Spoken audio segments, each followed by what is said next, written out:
Assalamualaikum dan salam sejahtera kepada semua murid. Untuk pelajaran matematik hari ini, cikgu akan sambung pelajaran tentang subtopik ataupun subtopik 11.3 iaitu pantulan. Pantulan ni merupakan salah satu daripada transformasi. Okey, jadi kita akan tengok 11.3.1 okey, iaitu pantulan. Kamu boleh rujuk dalam buku teks matematik kamu, muka surat 218. Okey, apabila Pravina melihat cermin sambil menyikat rambutnya, dia akan dapat melihat rupa parasnya pada cermin tersebut. Imej Pravina dalam cermin ialah hasil pantulan. Pantulan ialah transformasi yang berlaku apabila semua titik pada satah dibalikkan dalam satah yang sama pada suatu garis. Garis tersebut dinamakan paksi pantulan. Okey.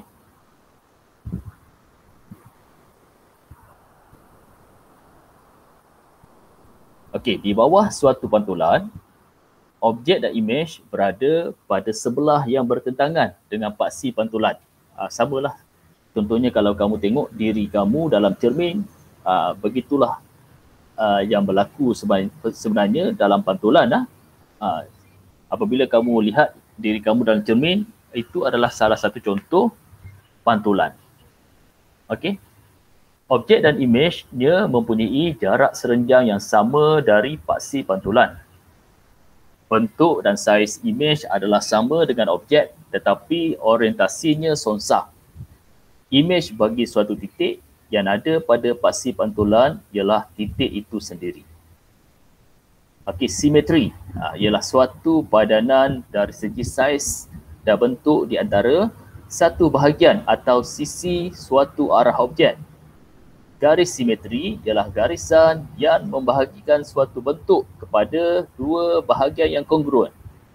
Kongruen ni maksudnya bentuk dia, saiz dia adalah sama. Itu maksud kongruen. Garis ini ialah pembahagi dua sama serenjang bagi garis yang menyambungkan objek dan imej. Garis simetri ialah paksi pantulan bagi imej dan objek. Okey, kemudian kamu kena tahu juga sifat imej bagi pantulan iaitu sama bentuk dengan objek dan juga sama saiz dengan objek. Imej mempunyai orientasi yang berbeza. Orientasi ini maksudnya kedudukan dia berbeza, bersonsang sisi dan membentuk imej cermin antara satu sama lain. Okey, sekarang ni tengok contoh 13. Okey, soalan dia, antara corak yang berikut, yang manakah menunjukkan orientasi pantulan? Jadi kita ada soalan A, B dan C. Soalan A ni kalau kamu perhatikan ada dua rajah kat sini. Kalau kamu perhatikan kedua rajah ni mempunyai bentuk saiz yang sama. Okey. Dan kalau kamu perhatikan kalau ada garisan di tengah-tengah ini, okey. Jadi kita boleh tahu ini adalah salah satu pantulan kerana orientasinya tak sama, dia bersonsang sisi dan dia adalah sama saiz dan bentuk pun sama bagi kedua-dua rajah ni. Jadi ini adalah satu contoh orientasi pantulan. Sebab itu jawapannya ya. Manakala B, B ni kalau kamu perhatikan dua rajah ni, dia mempunyai bentuk yang sama, saiz yang sama tetapi orientasi kedudukannya sama.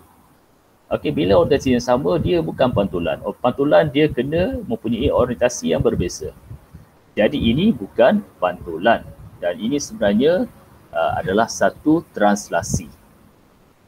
Manakala C, C ni kalau kamu tengok, kedua rajah ni mempunyai bentuk yang sama, saiz yang sama. Maka dia adalah kongruen antara satu sama lain dan orientasi dia pun berbeza. Jadi ini merupakan satu contoh pantulan. Jadi jawapannya ya. Okey. Alright, kita tengok pula seterusnya contoh 14. Okey, soalan dia lengkapkan lukisan di bawah. Okey, dia bagi dekat kamu separuh lukisan dan ada garis-garis putus di sini. Sebenarnya garisan putus ini dikenali sebagai garis pantulan. Okey, jadi macam mana nak lengkapkannya? Jadi kamu kena pastikan ke semua titik ini, kedudukan titik ini ke garis pantulan. Ini titik bagi objek. Jadi titik untuk image pun mesti sama jaraknya dengan garis pantulan di sini. Kalau ini jaraknya 1, 2, jadi di sini pun jarak dia 1, 2. Jadi di sinilah titik image bagi objek ini. Bagi titik objek ini. Manakala titik image untuk yang ini, kamu tengok jarak dia ke arah garis pantulan, iaitu 1, 2, 3, 4. Ada 4. Jadi titik yang sama untuk image adalah 1, 2, 3, 4. Jadi di sini. Kamu tandakan dulu titik image untuk titik ini. Kemudian langkah seterusnya kamu akhir sekali yang ini. Ini adalah titik objek dia. Jarak dia 1. Jadi titik image dia pun jarak dia 1. Jadi di sini. Dekat sini ya. Dekat sini. Okey. Kamu tandakan di sini. Langkah seterusnya kamu sambungkan ke semua titik. Sambung guna pembaris, sambung ke semua titik dan kamu akan dapatlah jawapan dia seperti ini. Jadi lengkaplah lukisan bagi ini. Okey, ini jawapan dia. Okey, kita tengok subtopik 11.3.2. Okey, penerangan tentang pantulan. Okey, tengok contoh 15. Dalam merajah berikut, segitiga M prime. Okey, ialah image kepada segitiga M. Jadi di sini kamu kena faham, M ni objek dan M prime ini adalah image di bawah suatu pantulan. Huraikan pantulan tersebut. Okey, macam mana nak buat? Macam mana nak huraikan pantulannya? Okey, kita kena tahu M ni objek, M prime image. Jadi langkah pertama, kamu kena kenal pasti dulu garis pantulan. Garis pantulan adalah satu garisan hayalan sebenarnya. Garisan hayalan kerana kita biasanya lukis menggunakan garis putus-putus. Itu adalah garis pantulan. Suatu garisan hayalan yang kita tak nampak tapi dia ada. Sebab tu dalam lukisan kena gunakan garis putus-putus untuk mewakili garis pantulan. Dan garis pantulan itu kedudukannya adalah sama dengan kedudukan daripada image dan objek. Jadi di sini kamu pilih satu titik daripada objek dan kamu cari titik yang sama untuk image dia. Titik yang sepadan untuk objek ini. Jadi ini objek, image dia adalah inilah image dia yang sepadan. Kamu kira jarak dia dulu. Berapakah jarak daripada titik objek ini ke sini? Ada berapa petak? Ada 1, 2, 3, 4. Ada 4 petak. Jadi 4 petak. Jadi kamu kena tahu garis pantulan ni dia kedudukannya mesti sama antara titik objek dengan titik image. Jadi maksudnya garis pantulan berada separuh daripada jarak titik ini. Titik pada objek dan titik pada image. Jadi 4 kamu bahagi dengan 2. Jadi 4 bagi 2 dapat 2. Maksudnya garis pantulan kedudukannya 2. Jadi 1, 2. Di sinilah. 2 daripada titik objek dan 2 daripada titik image. Ini pun 1, 2. Jadi di sini. Okey, ini titik bagi garis pantulan. Yang ini pun sama. Kalau kamu pilih titik objek kat sini, kamu kira jarak dia daripada ini ke sini jaraknya 4. 4 bahagi 2 dapat 2. Maksudnya kedudukan garis pantulan adalah 2 daripada titik ini. Itu 1, 2. Okey, di sini. Dan langkah seterusnya, kalau kamu nak lukis pun boleh lukis di sini. Lukis satu garis putus yang mana berada pada paksi X. Okey, pada paksi X. Itu adalah garis pantulan. Jadi macam mana kita nak huraikan? Nak huraikan pantulan ni, kamu boleh huraikan seperti berikut, iaitu objek M dipantulkan pada paksi X. Kenapa dipantulkan pada paksi X? Kerana paksi X ini adalah garis pantulan. Okey, jadi kamu boleh tulis objek M dipantulkan pada paksi X. Okey, tengok yang B pula. Okey, tengok objek dia M, image-nya adalah M prime. Jadi sama juga kaedah dia, kamu pilih suatu titik yang sepadan bagi objek dan juga image. Titik ini dengan titik ini, okey, kira jarak dia daripada titik objek yang sepadan dengan image itu, jarak dia 1, 2, 3, 4. 3, 4, okey 4. Jadi nak tahu kedudukan garis pantulan, maksudnya dia berada dekat tengah-tengah. Jadi 4 bahagi 2. 4 bahagi 2 dapat 2. Maksudnya garis pantulan berada kedudukannya 2 unit ataupun 2 petak dari titik objek ataupun titik image. Ini 1, 2 di sini. Ataupun daripada image 1, 2 di sini. Jadi di sinilah titik ataupun garis pantulan. Kalau kamu pilih titik objek dekat sini pun sama juga. Jadi kamu boleh kira jarak dia daripada titik objek ini ke titik image yang sepadan, iaitu ini. Kira jarak dia ada berapa petak, berapa unit. Ingat, satu petak, satu unit. Ini ada 1, 2, 3, 4. Ada 4 petak, maksudnya 4 unit. Jadi garis pantulan berada di tengah-tengah, maksudnya 4 bahagi 2 dapat 2. Maksudnya jaraknya 2 lah. Jadi 1, 2.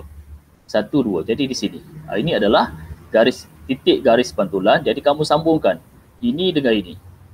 Bila kamu sambungkan, dia adalah berada betul-betul pada paksi Y. Jadi kamu boleh katakan objek M dipantulkan pada paksi Y. Kerana garis pantulannya berada pada paksi Y. Okey, itu caranya kamu nak huraikan pantulan bagi B. Okey, alright. Jadi kita tengok satu lagi contoh. Okey, untuk subtopik 11.3.3. Okey, image bagi suatu objek. Okey, lukis image bagi segitiga ABC di bawah pantulan pada garis LM.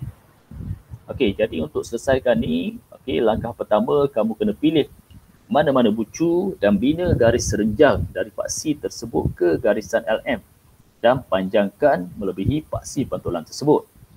Ini LM ni adalah garis pantulan.